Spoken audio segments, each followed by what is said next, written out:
Hello everyone, welcome back to the second session of the chapter Human Health and Disease. And you are in the platform of Gurukul 360, जहाँ पे हम लोग पढ़ाई भी करते हैं, लर्निंग भी करते हैं और फन भी करते हैं. Where we learn with fun, where we learn with feeling, जहाँ पे हम लोग सिर्फ कंसेप्ट ही नहीं सीखते हैं, सब्जेक्ट को फील करते हैं, कंसेप्ट का एकदम डेप्थ तक जाते हैं. और बेशक विदाउट एनी क्वेश्चन गुरुकुल 360 आज के दिन जो है ये नौगांव डिस्ट्रिक्ट का आसाम में बेस्ट कोचिंग सेंटर है, बेस्ट ऑर्गेनाइजेशन है. एक ऑर्गेनाइजेशन कैसे बेस्ट होते हैं, उसके मेथोडोलॉजी से, उसके विजन से, उसके फैकल्टीज से. तो हम लोग के पास है आसाम या नौगांव का best lecturers, best faculties in biology, physics and chemistry, जो कि हम लोगों के जो वीडियोस है ये चैनल का वही डिपिक्ट करते हैं. ठीक है, that is the reflection of the quality of the content of the conceptual aspect, right. तो चलिए, जो रिमेनिंग जो पार्ट है human health and disease chapter का, 3 टॉपिक रिमेनिंग था, HIV AIDS, cancer and drugs and alcohol abuse, उसको हम लोग कंप्लीट करते हैं. Name of the syndrome is acquired immunodeficiency syndrome. एक एक्वायर्ड कंडीशन है, यानी कि बाय बर्थ तो नहीं है. ये HIV virus human immunodeficiency virus के इन्फेक्शन की वजह से होता है. इसमें अपना टी लिम्फोसाइट सेल का काउंट है वो कम होते जाता है. टी लिम्फोसाइट को HIV वायरस डिस्ट्रॉय कर देते हैं और इसको सिंड्रोम इसलिए बोला गया है. सिंड्रोम क्यों बोला गया है? जब ग्रुप ऑफ सिम्टम्स, बहुत सारे डिजीज का सिम्टम्स इकट्ठा नजर आता है तो उस कंडीशन को डिजीज ना कहे कि हम लोग सिंड्रोम कहते हैं. ठीक है. In the year of 1989 AIDS was reported for the first time in United States of America. Okay, now within last 25 years ये बीमारी के वजह से लगभग 25 मिलियन पीपल जो वो मर चुके हैं. ठीक है, ये डेटा ड्रिवन क्वेश्चंस है. इंफॉर्मेशन या जो स्टेटमेंट बेस्ड क्वेश्चन यहाँ से आ सकते हैं. Okay, this condition is characterized by decreased count of T lymphocyte cell, particularly helper T cell. Now, name of the pathogen, that is a virus, HIV virus. The full form is human immunodeficiency virus. ये acquired immune system का जो नींव है, acquired immune system का जो backbone है, that is T lymphocyte, T helper cell, उसको destroy कर देते हैं. So it's a retrovirus. Retrovirus क्यों बोला गया है? इस वायरस का जो जेनेटिक मटेरियल होता है that is single stranded RNA होता है. तो बेसिकली अपना जो नॉर्मल सेल होता है उसमें क्या चीज देखने को मिलता है? DNA से RNA बनता है. दिस प्रोसेस को हम लोग बोलते हैं ट्रांसक्रिप्शन. बट HIV वायरस का जीनोम क्या है? RNA है. अब इस RNA को जब ये होस्ट बॉडी के अंदर इंजेक्ट करता है, इसको कन्वर्ट कर दिया जाता है DNA में. इस प्रोसेस को बोलाता है reverse transcription, right. DNA to RNA transcription, RNA to DNA reverse transcription.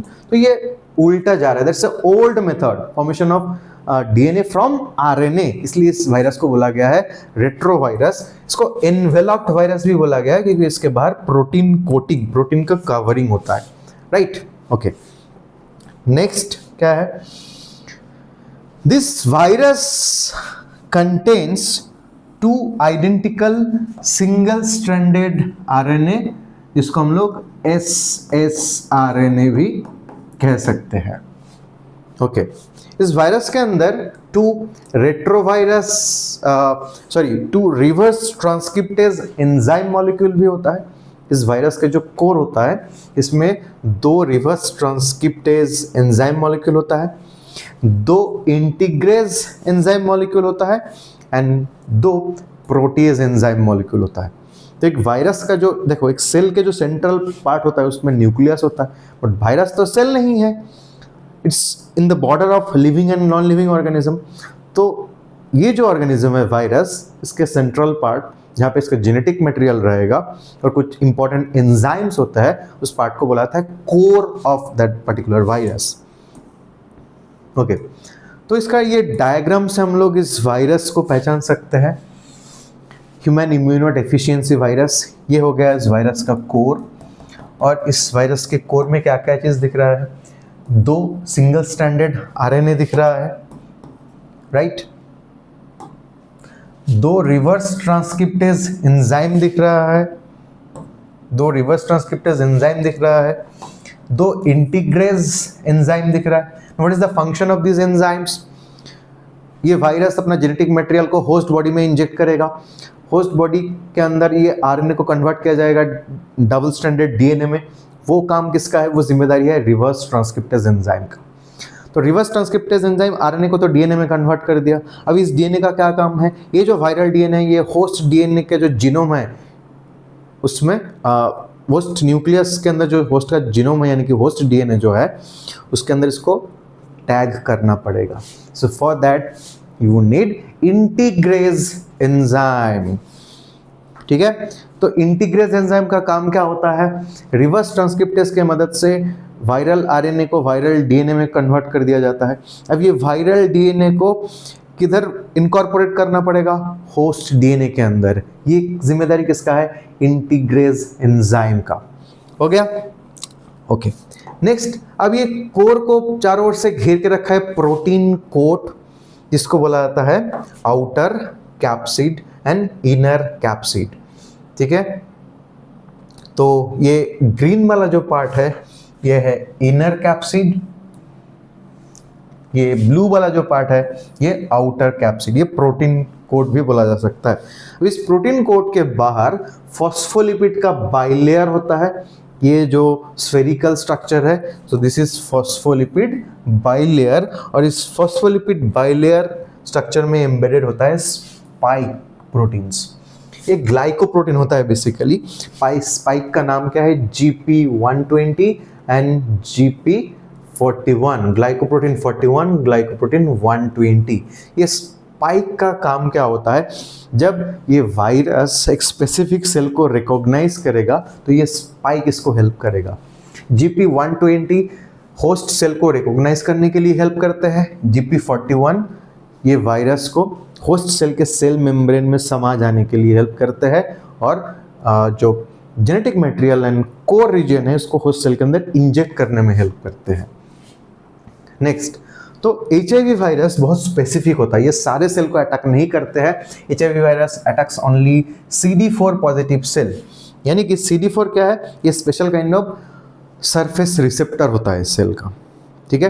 तो HIV वायरस उन्हीं सेल को अटैक करेगा जिस सेल के सरफेस में CD4 रिसेप्टर पाए जाते हैं। तो ये CD4 रिसेप्टर कौन सा सेल में पाए जाते हैं? CD4 receptor present on the surface of T helper cell and macrophages. तो ये 2 टारगेट है। अब प्राइमरी टारगेट कौन है? प्राइमरी टारगेट है T हेल्पर सेल। HIV का मकसद क्या है?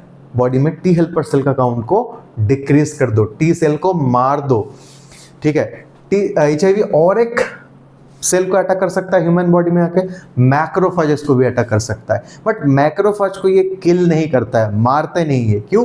मैक्रोफेज को ये फैक्ट्री के फॉर्म में यूज करेगा, यानी कि इस एक तरह का समझौता कर लेता है मैक्रोफेज के साथ। मैक्रोफेज को बोलता है कि मैं तुझे नहीं मारूंगा, तू बस मुझे अपना घर के अंदर, अपने सेल के अंदर पनाह दे दे, ताकि सेल के अंदर घुस के मैं विदाउट एनी टेंशन बहुत सारे HIV वायरस बना पाऊँ।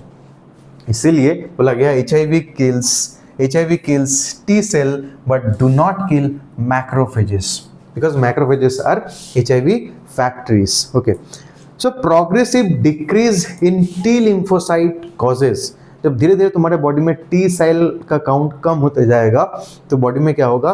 बाउट्स ऑफ, यानी कि बार बार episodes of fever, diarrhoea and weight loss देखने को मिलता है। अब वेट लॉस के वजह से इस बीमारी का एक नाम मिल गया है, that is slim disease. AIDS का दूसरा नाम स्लिम डिजीज भी बोला जाता है। ओके, अब फुल ब्लोन केस यानी कि सीवियर केसेस में बहुत सारे ऑपर्चुनिस्टिक पैथोजेन बॉडी को अटैक करेगा, क्योंकि इम्यून सिस्टम खास करके एक्वायर्ड इम्यूनिटी ध्वस्त हो चुका है, ठीक है। तो फुल ब्लोन कंडीशन में बेसिकली जो टी सेल का जो काउंट है वो पर डेसीलीटर में 200 से भी कम हो जाता है।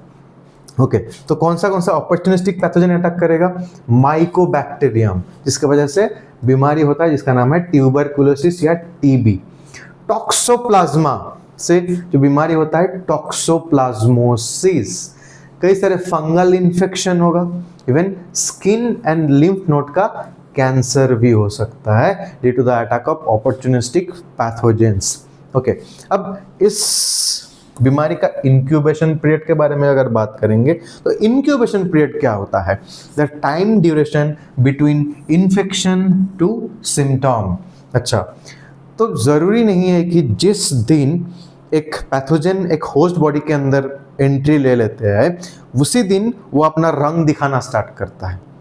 इन्फेक्शन मतलब जब पैथोजन का एंट्री हुआ, that is the day of infection. अब हो सकता है कि वो होस्ट बॉडी के अंदर चोरी छुप के बैठ गया है, होस्ट बॉडी का कोई नुकसान नहीं पहुंचा रहा है, ठीक है। अब वो मानो कि 10 दिन बैठ गया चोरी छुपे, 10 दिन के बाद वो होस्ट बॉडी को नुकसान डैमेज करना स्टार्ट किया, तो उस कंडीशन में सिम्टम्स देखने को मिलेगा। तो अब ये जो 10 दिन है जिसमें पैथोजन होस्ट बॉडी के अंदर रहता है लेकिन होस्ट बॉडी को डैमेज नहीं कर रहा है, सिम्टम्स नहीं दिख रहा है, उस टाइम ड्यूरेशन को बोला था इंक्यूबेशन पीरियड। तो ये एचआईवी का जो इंक्यूबेशन पीरियड होता है ये होता है few months to few years, even 5 से 10 साल तक भी ये चुप चुप के अपने बॉडी के अंदर बैठा रह सकता है, मैक्रोफेज के अंदर बैठा रहेगा और ये अपना पॉपुलेशन, अपना एचआईवी आर्मी बनाते रहेगा, ठीक है। अच्छा अब ये इन्फेक्शन प्रोसेस को ये डायग्राम के थ्रू दिखाया गया है। ये एचआईवी है, ह्यूमन इम्यूनोडेफिशिएंसी वायरस। ये अपने स्पाइक से CD4, कौन सा रिसेप्टर होता है? CD4 रिसेप्टर को रिकॉग्नाइज करके धीरे धीरे ये सेल मेम्ब्रेन के साथ समा जाते हैं। ये खुद कंप्लीटली ये जो वायरस है ये सेल के अंदर यानी कि साइटोप्लाज्म में नहीं घुसेगा, ये अपना जो आरएनए यानी कि यहाँ पे जो कोर में जो था आरएनए और जो एंजाइम्स है ये सबको सेल के अंदर इंजेक्ट कर देते हैं। तो ये जो सिंगल स्टैंडर्ड आरएनए है इसको कन्वर्ट करना है डबल स्टैंडर्ड डीएनए में। तो कौन सा एंजाइम चाहिए? इसमें एंजाइम चाहिए रिवर्स ट्रांसक्रिप्टेज, राइट? ओके तो ये जो डबल स्टैंडर्ड डीएनए है इसको अब होस्ट सेल के न्यूक्लियस के अंदर जो जीनोम है डीएनए है उसमें जाके इनकॉर्पोरेट करना है। तो यहाँ पे जो एंजाइम चाहिए उसका नाम है इंटीग्रेज, जो ये वायरल कोर से ही आए हैं। अब जैसे ये double standard viral DNA host genome के पार्ट हो गया, अब ये होस्ट जीनोम को हाईजैक कर लेते हैं, कब्जा कर लेते हैं, जैसे कि टेररिस्ट अटैक करते हैं, बैंक लुटेरा बैंक मैनेजर के सर पे बंदूक रख के बोलते हैं सारा पैसा दे दो। तो इस तरह का ही सुलूक किया जाता है होस्ट सेल के जीनोम के साथ। तो होस्ट सेल के जीनोम जो होता है ये वायरल एमआरएनए बनाता है। वायरल एमआरएनए से क्या बनेगा? वायरस बनाने के लिए जो प्रोटीन चाहिए होता है वो बनेगा और फिर सेल के अंदर असेंबल करके न्यू एचआईवी वायरस बना दिया जाएगा। अब ये अगर मैक्रोफेज सेल है, without killing the cell by the process of exocytosis, new virus जो है ये होस्ट सेल से बाहर आ जाएगा और फिर नए सेल को अटैक करने का तैयारी करेगा। अगर ये टी लिम्फोसाइट होगा तो टी लिम्फोसाइट को रप्चर करके यानी कि तोड़फोड़ करके टी सेल को मार के बाहर आ जाते हैं, ठीक है। और एनसीईआरटी में जो डायग्राम दिया हुआ है वहाँ पे दिखाया गया कि एक एचआईवी वायरस मैक्रोफेज के अंदर कैसे एंट्री लेते हैं और कैसे मैक्रोफेज से बाहर आ जाते हैं। एंट्री तो दोनों सेल में ही सेम होगा, टी सेल और मैक्रोफेज में, बट एग्जिट के समय मैक्रोफेज को कुछ नहीं करेगा बट टी सेल को मार देते हैं। ये बात याद रखना पड़ेगा, ओके। अब ये कैसे ट्रांसमिट होते हैं? It spread through body fluids और mucosa to mucosa. Body fluids यानी कि ब्लड ट्रांसफ्यूजन के समय ये फैल सकता है, या दो ह्यूमन के बीच में जब सेक्सुअल इंटरकोर्स होता है तो म्यूकोसा टू म्यूकोसा लेयर के बीच में फ्लूइड एक्सचेंज होता है। तो इस तरह से ये वायरस एक जन से दूसरे पर्सन में फैल सकता है। अच्छा, इस वायरस के रिगार्डिंग एक मिसकंसेप्शन है कुछ लोग बोलते हैं कि मच्छर काटने से ये HIV वायरस फैल सकता है, किसी को टच करने से HIV वायरस फैल सकता है, हाँ, किसी को किस करने से HIV वायरस फैल सकता है, लेकिन ये गलत फहमी है, ये मिसकंसेप्शन है। So it do not gate spread through touch और फिजिकल कांटेक्ट और मॉस्किटो बाइट। ठीक है, किसी को टच करने से, किसी को किस करने से, किसी को हग करने से ये बीमारी कभी नहीं फैलेगा। ठीक है, या तो एक HIV पेशेंट को एक मच्छर ने काटा है तो तुम सोचिए कि मलेरिया जैसा ये मच्छर अगर दूसरे हेल्दी ह्यूमन को काटेगा तो उसमें भी ये वायरस फैल जाएगा, तो ऐसा भी नहीं होता है, क्योंकि मच्छर का जो मस्कीटो का जो गट होता है उसमें HIV वायरस सर्वाइव ही नहीं कर पाएगा। ठीक है, नेक्स्ट, ये कैसे फैलते हैं पर्सन टू पर्सन, ये भी याद रखना है। Through sexual contact, during the time of transfusion of blood from infected person to healthy person, by sharing needles or razor of infected person, or from infected mother to fetus or child। पेट के अंदर रहेगा जब gestation period में, तो if mother is infected by HIV virus तो mother से सीधा foetus को इन्फेक्ट कर देगा। After birth, after the parturition, तब मदर मिल्क के थ्रू भी ये वायरस बेबी के बॉडी में, चाइल्ड के बॉडी में आ जाएगा। Okay, people with high risk, किनको ये बीमारी होने का चांस ज़्यादा है? People with multiple sexual partners. ठीक है, इसलिए कहा जाता है कि मैरिज से पहले जो पार्टनर है उसका कुछ बेसिक मेडिकल चेकअप होनी चाहिए, जिसमें HIV टेस्ट भी रखना पड़ेगा। Then those who are taking intravenous drug abuser, क्योंकि वो एक सिरिंज यूज़ करते हैं और एक ही सिरिंज से पूरा जो ग्रुप है वो लोग ड्रग लेते रहते हैं। अब उस ग्रुप में एक पर्सन को अगर बाई चांस HIV एड्स है तो सारे पर्सन में, उस ग्रुप के सारे बंदे में फैल जाएगा। Okay, repeated blood transfusion. अब कुछ मरीज होता है, कुछ पेशेंट होता है जिनको रिपीटेड ब्लड का ज़रूरत होता है, जैसे कि those who are suffering from thalassemia, those who are suffering from sickle cell anemia, those who are suffering from bone marrow disease। तो इन लोगों के लिए क्या चाहिए होता है? हमेशा विद इन फ्यू डेज लोगों को ब्लड चाहिए होता है, और अगर ये ब्लड अच्छी तरह से एग्जामिन नहीं किया गया है तो वो शायद एक HIV इन्फेक्टेड पेशेंट का ब्लड भी अगर बॉडी में चला जाएगा, then that person will get affected by HIV ads.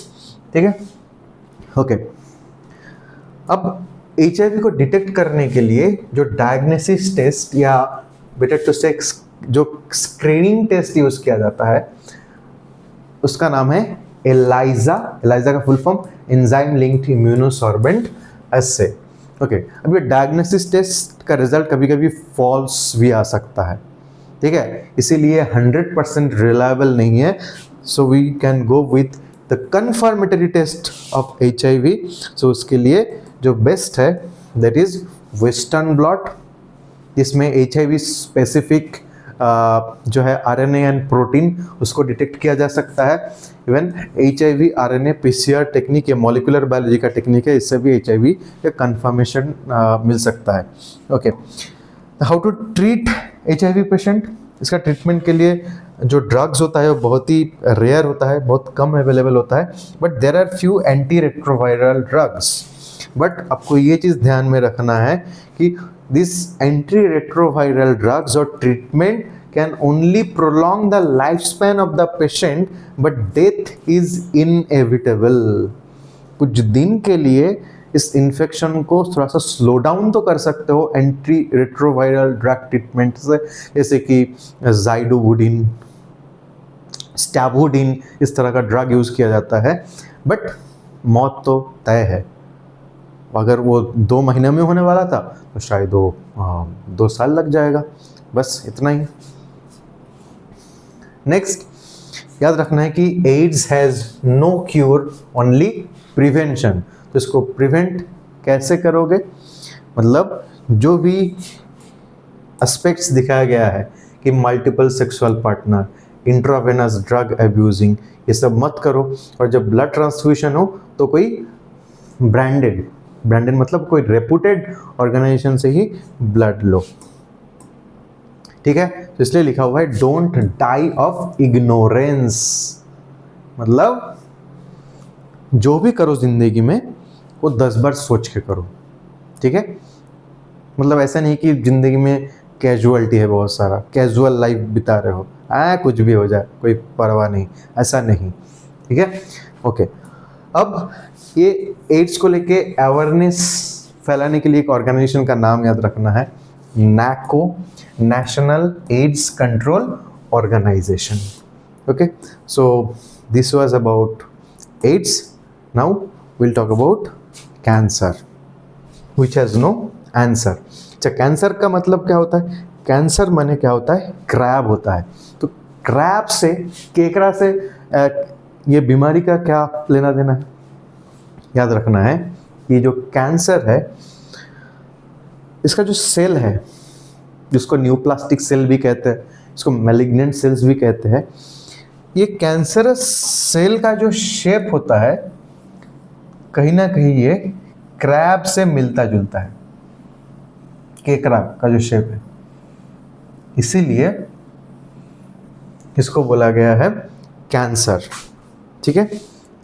Okay, so it's a major cause of death which is a non infectious disease. Infectious fatal disease का पूछा जाएगा तो एड्स के बारे में बताएगा, अगर नॉन इन्फेक्शियस फेटल डिजीज पूछा जाएगा तो कैंसर के बारे में बताना पड़ेगा।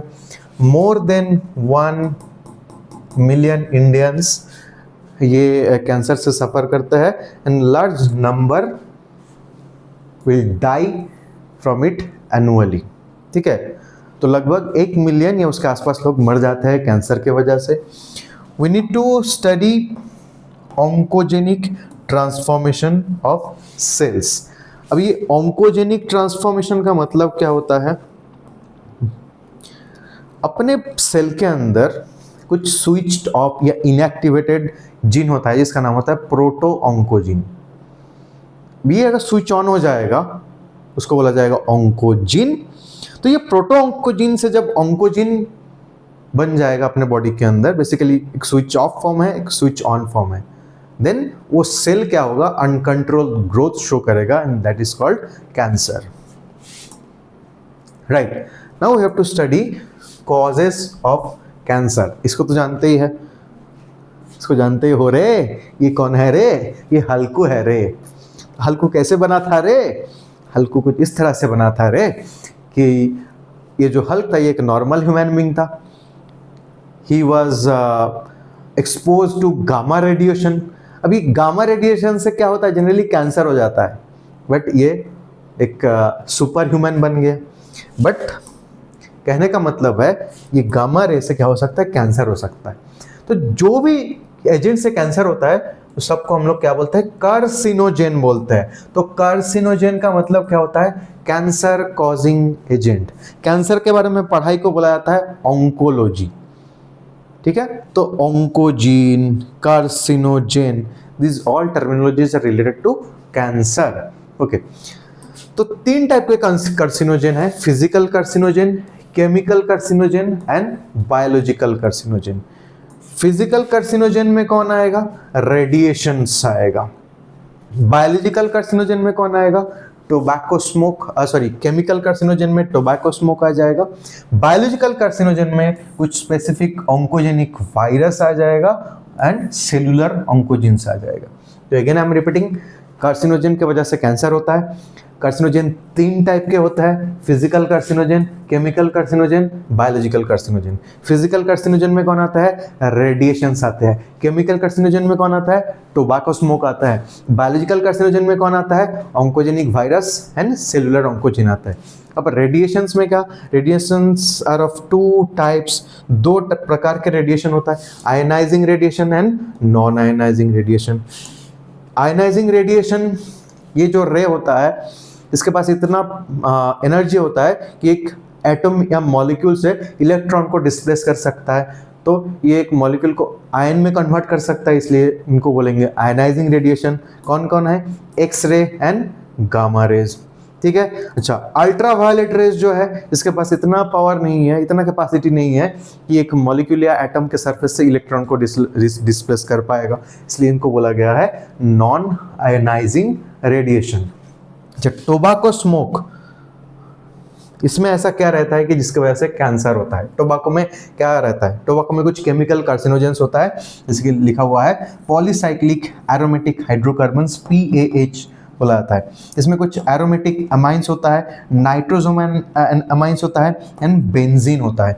तो ये सारे केमिकल कार्सिनोजेंस होता है जिसकी वजह से टोबैको कंज्यूम करने से कैंसर हो सकता है, lung cancer, throat cancer, mouth oral cancer. अच्छा, बायोलॉजिकल कार्सिनोजन में पहले आएगा ऑन्कोजेनिक वायरस। ये ऐसा वायरस जिसके इन्फेक्शन के वजह से ये this virus deliberately delivers viral oncogenes to human genome, जिसकी वजह से कैंसर हो जाता है।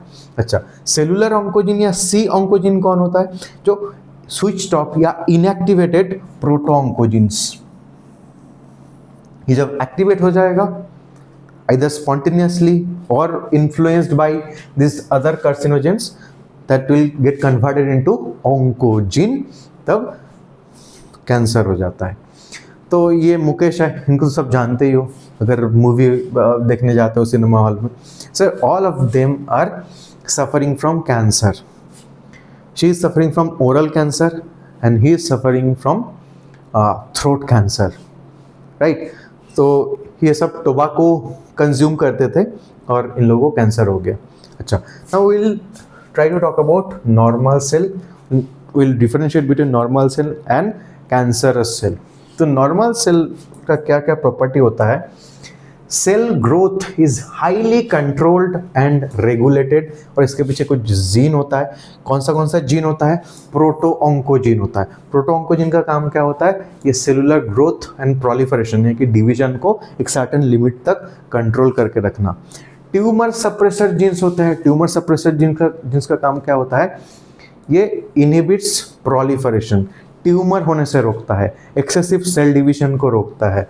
सुइसाइड जीन्स, इसका काम क्या होता है? टू प्रोमोट एपोप्टोसिस और प्रोग्राम्ड सेल डेथ। PCD बोले तो प्रोग्राम्ड सेल डेथ, यानी कि अपना जो सेल है वो 50 to 53 टाइम्स डिवीजन होने के बाद उस ग्रुप ऑफ सेल को मार दिया जाता है, वो अपने आप मर जाते हैं।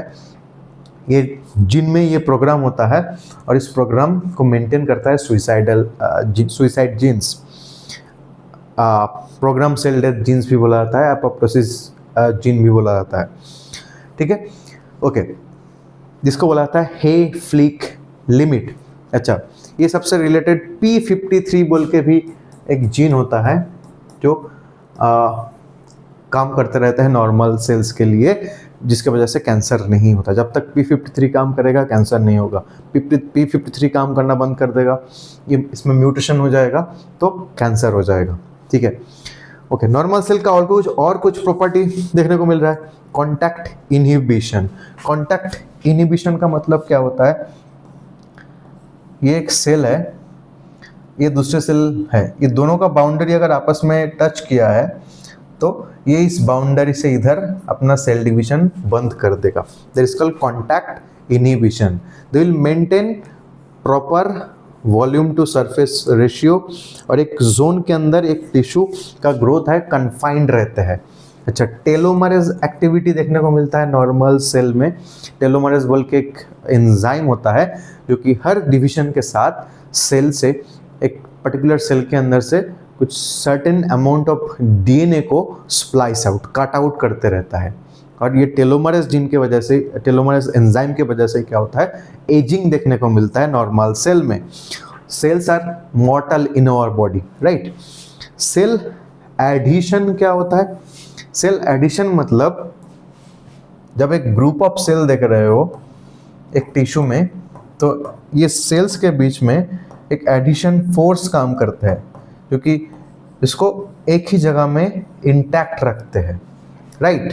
अब कैंसरस सेल में क्या देखोगे कि ये सेल लूज हो जाता है, एक सेल दूसरे सेल को चिपका के नहीं रख पा रहा है। तो एडिशन मतलब एक सेल का जो कैपेबिलिटी होता है दूसरे सेल को चिपका के रखना अपने साथ, राइट। नेक्स्ट, तो कैंसरस सेल में क्या क्या प्रॉपर्टी देखने को मिलेगा? अनकंट्रोल्ड ग्रोथ देखने को मिलेगा। ये कॉन्टैक्ट इनहिबिशन को खो चुका है। एपोप्टोसिस क्या होता है? They become immortal. तो इस तरह का सेल को बुलाते हैं नियोप्लास्टिक सेल और इस प्रॉपर्टी को बुलाता है नियोप्लासिया। सेल एडिशन प्रॉपर्टी भी खो बैठा है, यानी कि यहाँ पे ग्रुप ऑफ सेल है, यानी कि टिश्यू में बहुत सारा सेल है तो कुछ सेल इससे डिटैच हो जाएगा और अलग अलग जगह में फैलना स्टार्ट हो जाएगा। ठीक है। अच्छा, कैंसरस टिश्यू में एंजियोजेनेसिस देखने को मिलेगा, यानी कि ये अपने और ब्लड कैपिलरीज, ब्लड वेसल्स को ग्रो करवाता है न्यूट्रिशन के लिए। Metastasis, most feared property of cancerous cell. ये कैंसरस सेल एक जगह से दूसरे जगह में फैलना स्टार्ट कर देते हैं। एक जगह में ट्यूमर था, वहाँ से कैंसरस सेल माइग्रेट करके दूसरे जगह में चले गए और वहाँ पे एक नया ट्यूमर बना दिए। तो this migration property is called metastasis. Genomic instability देखने को मिलता है। कैंसरस सेल अपना ही इम्यून सिस्टम को सप्रेस कर देते हैं, दबा देते हैं। और अगर माइक्रोस्कोप के नीचे देखो, कैंसरस सेल का न्यूक्लियस नॉर्मल सेल्स से इनलार्ज होता है, बड़ा होता है। ओके, तो जब कैंसर का बात करेंगे तो तब तो ट्यूमर का बात करना ही पड़ेगा। दो तरह का ट्यूमर होता है, malignant tumour and benign tumour. Benign का मतलब क्या होता है? बिनाइन का मतलब होता है माइल्ड या गुड, सीधा मान बोल सकते हो। मैलिग्नेंट का मतलब क्या होता है? Dangerous, bad. तो बिनाइन ट्यूमर का नेचर क्या देखने को मिलेगा? ट्यूमर मतलब excessive growth of cells in a particular tissue, उसको ट्यूमर बोलेंगे। अब जब बिनाइन ट्यूमर का बात किया जा रहा है, देखो बिनाइन मतलब काइंड, ये थोड़ा बहुत दया दिखाता है। So it's confined to their original location. ये ट्यूमर फैलता नहीं है, do not spread to other parts, cause little damage. एक टाइम तक ट्यूमर ग्रोथ देखने को मिलेगा और आफ्टर अ सर्टेन टाइम ये ग्रोथ आके रुक जाएगा और नहीं बढ़ेगा, right.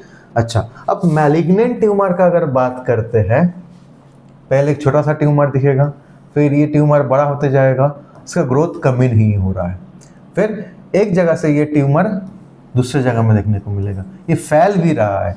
So this neoplastic cells grow very rapidly and invade and damage other tissue, and this property is called metastasis property।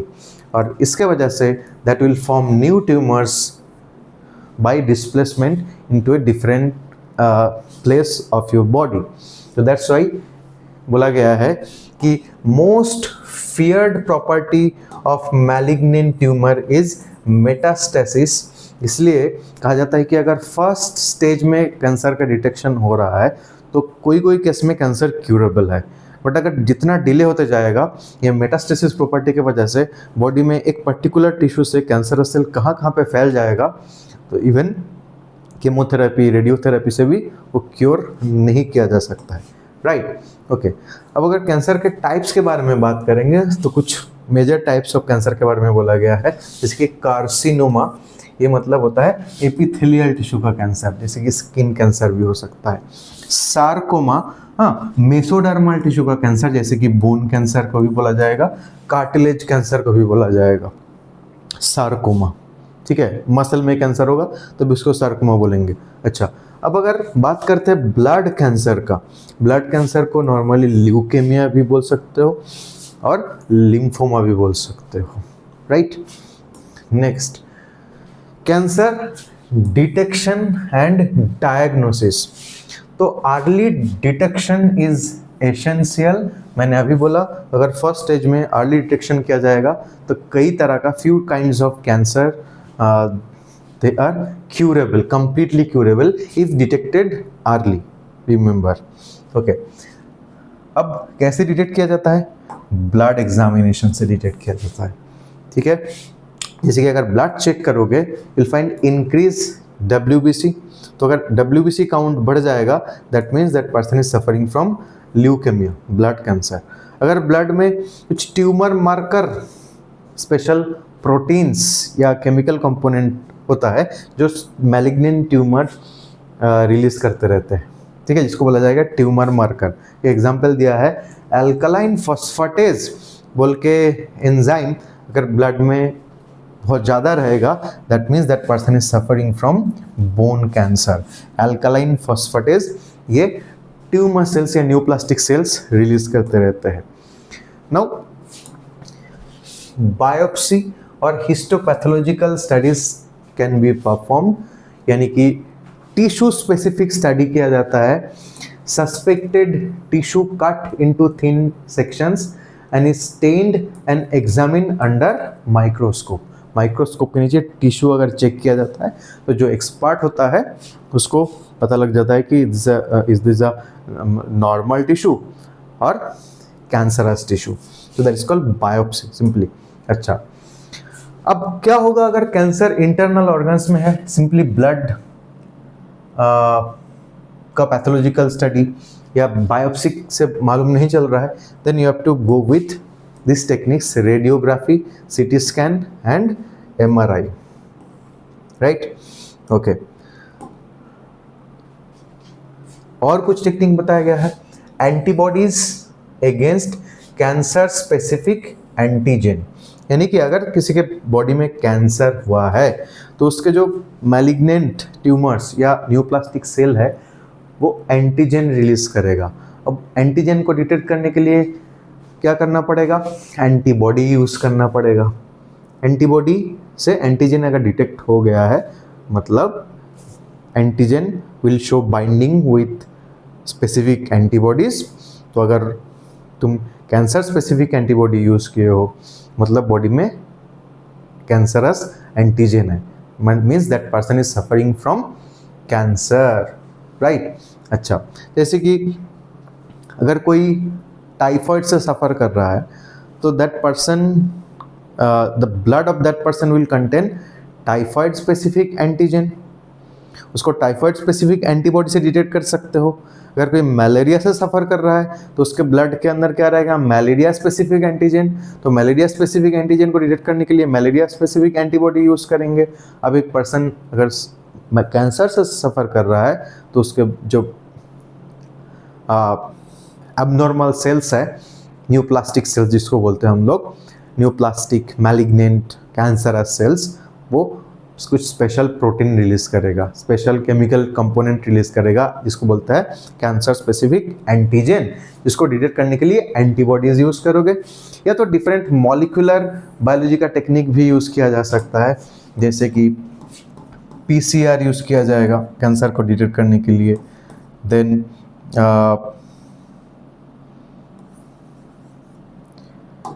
Blotting techniques use किया जाएगा, southern blotting, auto radiography technique. तो ये सारे कुछ टेक्निक यूटिलाइज करके जो mutation हुआ है वो हम लोग आइडेंटिफाई कर सकते हैं। अच्छा, अब कैंसर का ट्रीटमेंट कैसे किया जाएगा? देखो, कैंसर का ट्रीटमेंट के लिए सर्जरी यानी कि ऑपरेशन करके कैंसरस टिश्यू को बॉडी से अलग किया जा सकता है।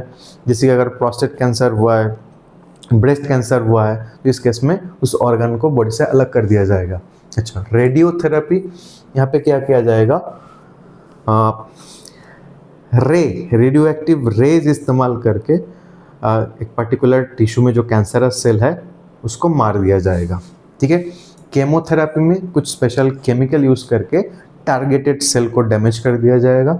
And if you are going for immunotherapy तो वहाँ पे यूज़ किया जाता है अल्फा इंटरफेरॉन्स। ये अल्फा इंटरफेरॉन्स क्या करते हैं? ये जो बॉडी में जो कैंसरस सेल है उसका नेचर को चेंज कर देते हैं। कैंसरस सेल के बारे में हम लोग क्या पढ़े हैं? ये इम्यून सिस्टम को सप्रेस कर देते हैं, बट ये अल्फा इंटरफेरॉन जाके उन लोगों का नेचर चेंज कर देते हैं। अब वो इम्यून सिस्टम को सप्रेस नहीं कर पाएगा, वो अब थोड़ा सा शांत हो जाएगा, इसलिए अल्फा इंटरफेरॉन्स को कहा जाएगा बायोलॉजिकल रेस्पॉन्स मॉडिफायर्स। ठीक है, अब अपना इम्यून सिस्टम यानी कि एंटीबॉडीज बॉडी बना सकता है जो कि कैंसरस सेल को खुद से बॉडी के अंदर ही मार देते हैं। ठीक है, so that was about cancer. Now the next topic will study, that is drug and alcohol abuse. So basically यहाँ पे पहले ड्रग्स का बात करेंगे। So there are three groups of drugs we need to study about. पहले आएगा opioid group of drugs, उसके बाद आएगा कैनाबिनॉइड ग्रुप ऑफ ड्रग, उसके बाद आएगा कोका एल्कलॉइड या कोकेन्स। अब ये सारे ड्रग्स का बेसिक सोर्स क्या होता है? They are obtain from majority flowering plants and some from fungi. तो मैक्सिमम जो ड्रग्स होता है इन लोगों का सोर्स होता है क्या? इन लोगों का सोर्स होता है फ्लावरिंग प्लांट्स, ठीक है। और कुछ ड्रग जो होता है वो फंगल एक्सट्रैक्ट भी हो सकता है। तो पहले हम लोग ओपियोइड ड्रग के बारे में बात करेंगे। ओपियोइड ड्रग, देखो इंपॉर्टेंट क्या क्या चीज़ है, ये कौन सा प्लांट से मिलता है? ये जो प्लांट दिख रहा है कौन सा प्लांट है? इस प्लांट का नाम है, साइंटिफिक नेम है पैपाविर सोमिनिफेरम, और कॉमनली इसको पॉपी प्लांट या ओपियम पॉपी बोला जाता है। इस प्लांट का जो लैटेक्स होता है, इस लैटेक्स को कलेक्ट करके ड्राई किया जाता है एंड उससे क्रिस्टल बनता है वाइट कलर का, ठीक है। तो उससे हम लोग ड्रग बना सकते हैं, उसको एज ए ड्रग यूज़ कर सकते हैं। तो उसमें जो कंपोनेंट होता है उसको नाम दिया गया है मॉर्फिन। ये एक्चुअली हम लोग का ओपियोइड ड्रग का रॉ फॉर्म है, क्रूड फॉर्म है, राइट। ओके, अब ये मॉर्फिन का एसिटाइलेशन करोगे, ये मॉर्फिन मॉलिक्यूल है, देखो केमिकल स्ट्रक्चर ऑफ मॉर्फिन। ये डायग्राम, सॉरी नॉट डायग्राम, ये स्ट्रक्चर दिया जाएगा और यू नीड टू आइडेंटिफाई कि कौन सा ड्रग है ये। जैसे कि ड्रग में मॉर्फिन आएगा, हेरोइन आएगा, कोकेन आएगा, देन बहुत सारे गांजा आएगा, मारिजुआना आ सकता है, कैनाबिनॉइड ड्रग। तो you need to identify that this structure is for morphine. अच्छा, अब मॉर्फिन का एसिटाइलेशन यानी कि एसिटाइल ग्रुप अगर ऐड कर दोगे तो क्या मिलेगा? हेरोइन मिलेगा। हेरोइन का मार्केट नेम क्या है? स्मैक, याद रखना है। स्मैक किसका नाम है? हेरोइन। हेरोइन किससे बना है? मॉर्फिन से बना है। हेरोइन मॉर्फिन का एसिटाइलेशन से बना है, इसलिए देखो यहाँ पे एसिटाइल, डाई एसिटाइल, दो एसिटाइल ग्रुप ऐड हो गया है, तो diacetyl morphine is another name of heroin. अच्छा, ये किस तरह का दिखता है? वाइट कलर का, ऑर्डरलेस, यानी कि कोई स्मेल नहीं है, टेस्ट में बिटर है, क्रिस्टल सॉल्ट जैसा दिखेगा, एक कंपाउंड होता है। इसको कैसे यूज़ किया जाता है? अच्छा, इसे और कौन सा कैसे क्वेश्चन आ सकता है? ये ओपियम पॉपी प्लांट, एनसीईआरटी का डायग्राम, ठीक है, ये इमेज है, इसको दे दिया जाएगा and you need to identify which plant is this, right. तो इसीलिए इसको एक बार चेक कर लेना है। अब how to take, it's taken by snorting. ये जो बंदा है ये स्नॉटिंग कर रहा है, नाक से डायरेक्टली ये क्रिस्टल्स को ले रहे हैं, या तो इंजेक्शन के थ्रू भी बॉडी में इंजेक्ट किया जा सकता है। अब बॉडी के अंदर जाते ही ये क्या इफेक्ट करेगा? इट्स अ डिप्रेसेंट, याद रखना है।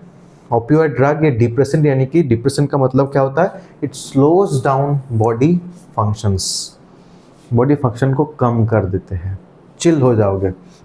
ओके, अब बॉडी के अंदर जाके ये क्या करेगा? What is the mechanism of action?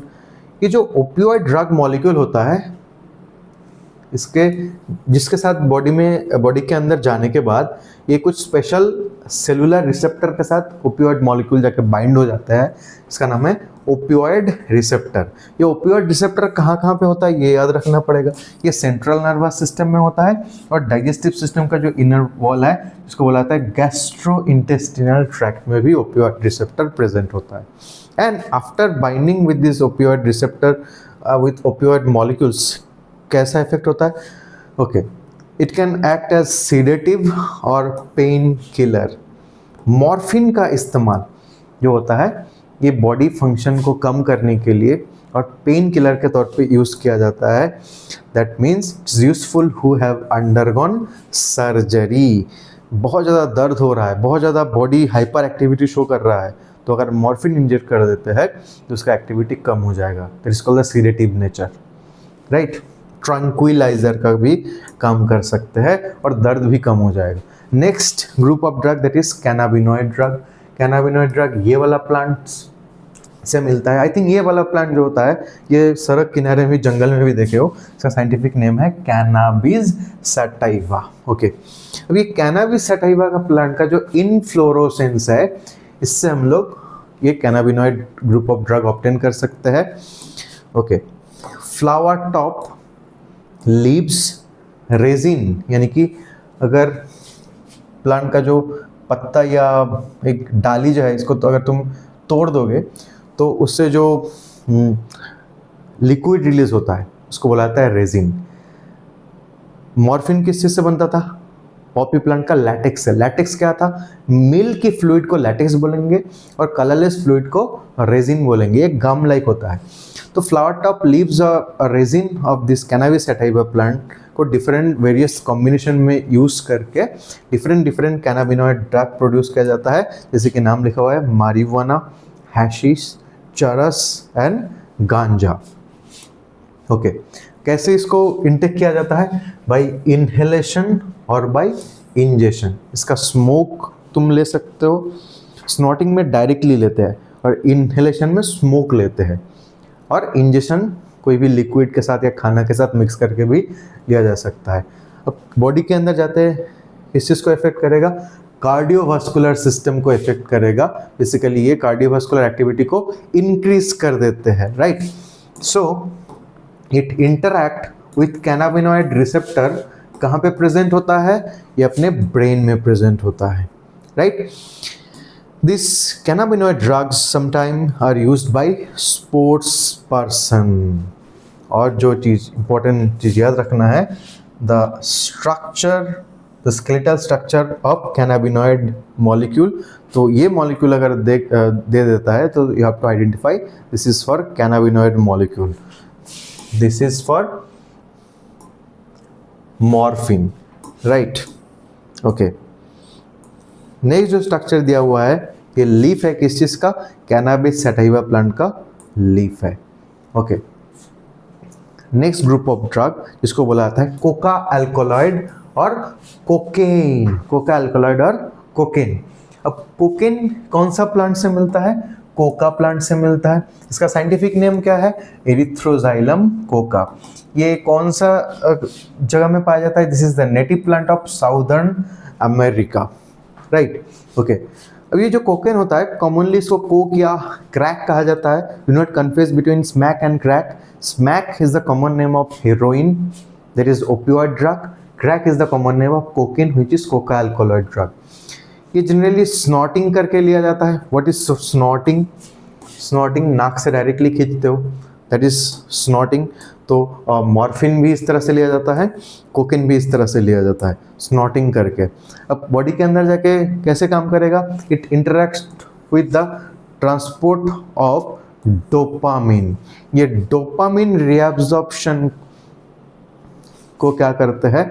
बढ़ा देते हैं, जिसके वजह से डोपामिन सिक्रेशन की वजह से मतलब हाइपर एक्टिव फील होता है, हैप्पीनेस फील होता है। Dopamine sometime is called as feel good hormone. तो ये डोपामिन सिक्रेशन को बढ़ा के बॉडी का एक्टिविटी को इंक्रीज कर देते हैं। सो मोड ऑफ एक्शन में देखते हैं कि क्या लिखा हुआ है। It act as a stimulation action on CNS. वही मैं बोल रहा था, डोपामिन जितना ज़्यादा सीक्रेट होगा सीएनएस को उतना ज़्यादा स्टिमुलेट करेगा, and that will produce sense of euphoria. Sense of euphoria का मतलब क्या होता है? तुम you will feel happy, you will feel good by increasing the energy, overall energy.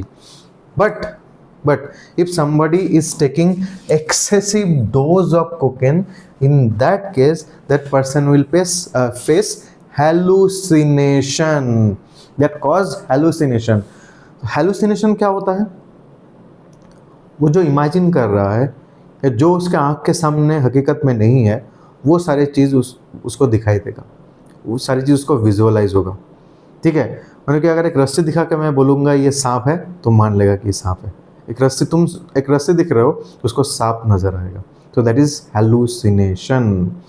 मन ही मन मतलब अनफ शनफ चीज़ विजुअलाइज करना। ओके, कुछ और plant, now we are done with coca alkaloids. कुछ और प्लांट होता है, का जो एक्सट्रैक्ट होता है, जो केमिकल्स होता है, उसके पास भी हैलुसिनोजेनिक प्रॉपर्टी होता है। तो कौन सा प्लांट? ये प्लांट तो जानते हो, शिव भगवान के पूजा में यूज़ किया जाता है, इसको धतूरा, धतूर के फूल। तो इसका जो फल होता है ये काफ़ी टॉक्सिक भी होता है, और इसके अंदर ये डाटूरा के अंदर, इसका साइंटिफिक नेम है डाटूरा, और इस डाटूरा के अंदर डाटूरिन बोल के एक केमिकल होता है विच इज़ हैलुसिनोजेनिक। हाँ, उससे वो लेने से हैलुसिनेशन हो सकता है। ओके, ये है एट्रोपा बेलाडोना। इससे जो केमिकल एक्सट्रैक्ट किया जाएगा उसका भी हैलुसिनोजेनिक प्रॉपर्टी होता है। ओके, अब ये छोड़ के देखो और कुछ ड्रग्स का नाम दिया हुआ है, बार्बिचुरेट्स, एम्फेटामाइंस एंड बेंजोडायजापाइंस। ये तीन जो ग्रुप ऑफ केमिकल है, this are normally used as medicines. ये ट्रैंक्विलाइजर के फॉर्म में यूज किया जाता है to help patients to cope with mental illness like depression and insomnia. Tranquilizer मतलब बॉडी फंक्शन को स्लो डाउन करके, इंसोम्निया मतलब जिनको नींद ना आने की बीमारी है उनको सुला दिया जाता है, सो जाएगा, बॉडी फंक्शन कम हो जाएगा। ठीक है, इसलिए इसको जो डिप्रेशन या इंसोम्निया से जब कोई जूझेगा, नींद नहीं आएगा, स्ट्रेस में रहेगा, तो वो सारा कंडीशन को, सारे सिम्टम को कम कर देते हैं। ठीक है, but sometime this are often abuse. इसका ये डोज अगर ज़्यादा ले लेते हो तो that will act as narcotics और drugs. Okay, smoking also paves the way for hard drugs, यानी कि जो टीनेज होते हैं, जो एडोलेसेंस पर्सन्स होते हैं, वो उनके दोस्त बोलते हैं वो दुखी हो जाते हैं ज़िंदगी में, डिप्रेस हो जाते हैं, या बहुत ज़्यादा खुश हो जाता है कभी कभी, तो दोस्त लोग बोलते हैं चलो दारू पीते हैं, सिगरेट पीते हैं। तो शुरू होता है सिगरेट से, फिर दारू, फिर धीरे धीरे हेरोइन से लेकर कोकेन तक पूरा जर्नी, पूरा दुनिया देख लेते हैं और ज़िंदगी खतरनाक, मतलब ख़त्म हो जाते हैं।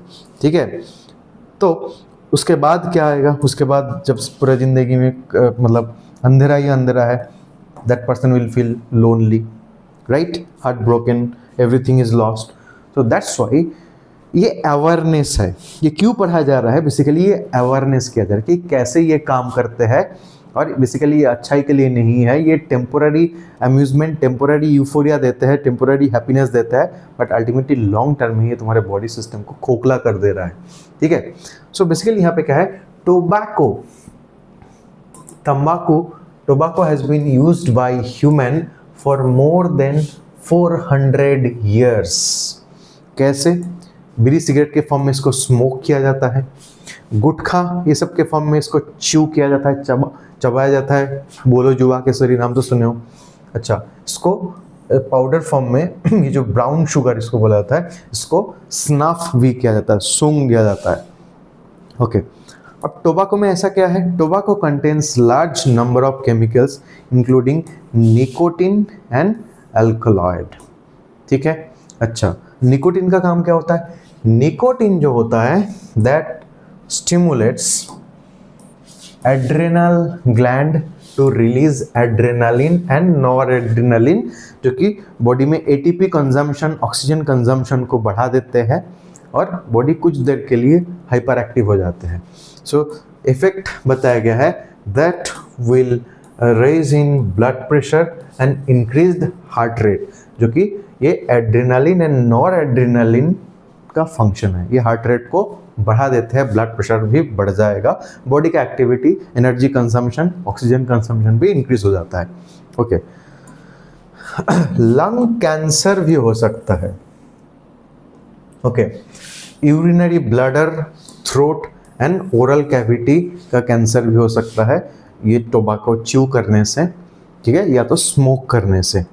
Smoking can also cause bronchitis, क्या है, inflammation in bronchi and bronchioles, emphysema, alveoli को डैमेज कर देते हैं एम्फाइसेमा में, या तो कोरोनरी हार्ट डिजीज और गैस्ट्रिक अल्सर। इसमें जो काफ़ी सारे एरोमेटिक एमाइंस रहता है, नाइट्रोजोमाइंस रहता है, जिसके वजह से कैंसर भी हो सकता है और कई सारे दूसरे बीमारी हो सकता है।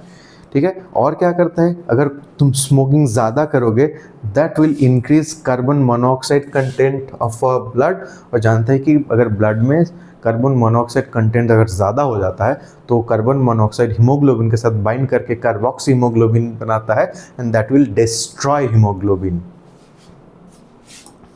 राइट।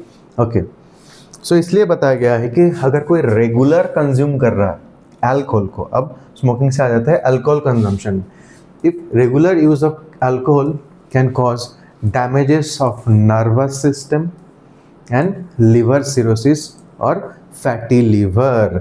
देखो एक्सेस अल्कोहल एक टॉक्सिन जैसा काम करेगा, कोई भी टॉक्सिन को डिटॉक्सिफाई करने का काम करता है अपना लिवर, ठीक है। तो लिवर उस एक्सेस अल्कोहल को बेसिकली क्या करता है, फैटी एसिड में कन्वर्ट कर देता है, उससे ट्राइग्लिसराइड बन जाता है जो कि लिवर टिश्यू को, हेपेटोसाइट सेल को चारों ओर से घेर लेता है, उसको फैटी लिवर बोला जाता है। फिर धीरे धीरे लिवर में घाव स्टार्ट हो जाता है, उसको बोला जाता है liver cirrhosis. And when you intake too much of alcohol in a daily basis, तो क्या होगा, ये अल्कोहल जो एक्साइटरी न्यूरोट्रांसमीटर का सिक्रेशन उसको बंद कर देते हैं और इनहिबिटरी न्यूरोट्रांसमिशन को बढ़ावा देते हैं, गाबा ट्रांसमिशन को स्टिमुलेट करते हैं, ठीक है, जिसकी वजह से टल्ली हो जाते हैं, जो कि हाइपर पोलराइज कर देते हैं अपना छोटी दिमाग यानी कि सेरिबेलम को, राइट। इसीलिए सेरिबेलम बॉडी पोस्चर मेंटेन करने के लिए रिस्पॉन्सिबल है। अल्कोहल सीधा अटैक कर रहा है किसको, सेरिबेलम में जो न्यूरॉन्स है उसको, जिसका वजह से सही से बात नहीं कर पाएगा, सही से चल नहीं पाएगा, स्टैगरिंग करेगा, जिसको हिंदी में हम लोग सिंपली बोलते हैं टल्ली हो गया, है ना। So these are some bad effects of alcohol, okay. But what if you want to get recovered, तो सिम्टम्स ऑफ एडिक्शन विथड्रॉल। अब तुमको लगा कि नहीं मैं बहुत गलत कर रहा हूँ, मुझे ये सारे जो नशा है ये छोड़ देना है, तो जब अचानक तुमको नशा नहीं मिलेगा, ठीक है, तो पहले तो इरिटेशन फील होगा, उसके बाद कुछ मेडिकल कंडीशन भी अराइज हो सकता है जिसको बोला जाता है विड्रॉल सिम्टम्स। तो विड्रॉल सिम्टम्स में क्या क्या देखने को मिलेगा, शेकीनेस, हाथ पैर कांपना स्टार्ट हो जाएगा क्योंकि नर्वस सिस्टम सही से काम नहीं कर रहा है। नौशिया, फीलिंग ऑफ वॉमिटिंग को बोला जाता है नौशिया। मूड चेंज होते जाएगा, अलग अलग जगह में दर्द, aches means pains, headache, stomach ache, body ache, ये सब फेस करोगे, ये सब फील करोगे। Hallucination, because alcohol consumption directly affects your central nervous system, तो वो अगर नहीं मिल रहा है तो डोपामिन सिक्रेशन नहीं हो रहा है, कॉर्टिसोल सिक्रेशन बॉडी में बढ़ चुका है और नर्वस सिस्टम का जो नर्व कंडक्शन वो सही से नहीं हो रहा है, and that will cause hallucination in your body. Depression या एंजाइटी भी आ सकता है टेम्पोररीली, ठीक है। तुमको लगेगा कि अरे मैं क्या करूँगा, क्या कर रहा हूँ, एक रेस्टलेसनेस फीलिंग आएगा, नींद नहीं आएगा फॉर फ्यू टाइम्स, अचानक पर्सपिरेशन, पसीना पसीना आना स्टार्ट हो जाएगा, इवन ठंड में भी। तो ये सब बोला जाता है विड्रॉल सिम्टम। इसीलिए बेसिकली जब ये सारी चीज़ फेस करते हैं, अगर कोई रियली विड्रॉ करना चाहता है, जिसको लत लग गया है लेकिन उसकी वजह से उसका ज़िंदगी बर्बाद हो रहा है, तो अगर वापस नॉर्मल लाइफ में वो रिटर्न आना चाहता है, तो ये विड्रॉल सिम्टम फेस अगर करेंगे तो कोई डॉक्टर का हेल्प ले सकते हैं, ठीक है। कुछ ऐसा मेडिसिन होता है जो ये सारे सिम्टम्स को टेम्पररीली सप्रेस कर देते हैं, या तो अपना माइंड को डाइवर्ट कर ले, कुछ पॉजिटिव कुछ सोचे, कुछ पॉजिटिव काम में अपने आप को बिजी रखे, तो धीरे धीरे ये सारी चीज़ सही हो जाता है। तो इसी के साथ ये जो चैप्टर है ह्यूमन हेल्थ एंड डिजीज़, ये कंप्लीट हम लोग कर लिए। And thank you very much for watching our lectures at this beautiful platform of Gurukul 360। अगर आप अभी तक सब्सक्राइब नहीं किया है तो क्या कर रहे हो, जल्दी से सब्सक्राइब कर लो।